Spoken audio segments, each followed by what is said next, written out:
Perfect Neighbor, out now on Netflix. A hard watch, not gonna lie. But I would say if you live in a state that has a stand your ground law, you need to watch this film. It's a cautionary tale in so many ways how people are using this stand your ground law to take it upon themselves to basically unalive people and claim that it's stand your ground, which is ridiculous. Gita Ganbir, who is the director of this documentary film, is able to take 911 calls along with on-site police body cam footage over a span of time because the perpetrator, which I'm not going to name her, was consistently calling the police and having them come out complaining about the neighborhood kids.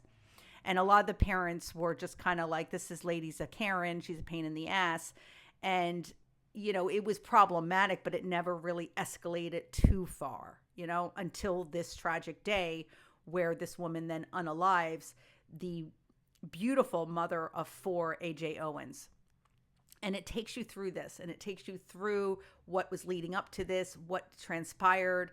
It also gives you the raw emotion, real time, because of this body cam footage of the family, and then also of the neighbors. Every time the police were being called, what was happening, and them interviewing the neighbors as this tale was unfolding, and how did it get to this point, and how did it escalate so far. There's lots of themes in this documentary film. One is definitely that Florida stand your ground law. That's prevalent. That is kind of the key focus of what is happening here, along with the racial undercurrents that are happening and the racial bias that is very prevalent. Because if you think about if the roles were reversed, what would it really look like?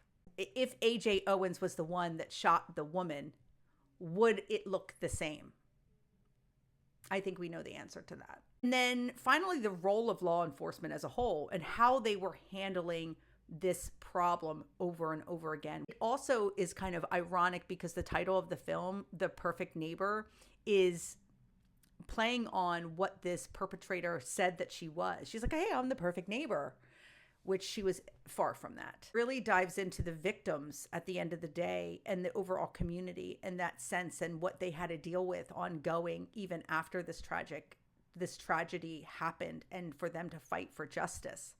Look, go check it out. It's a 5 out of 5 for me. This is so well done. The storytelling is there a lot because of the footage that they have. It was molding all of that together to tell us this story is absolutely brilliant. Go check it out now on Netflix.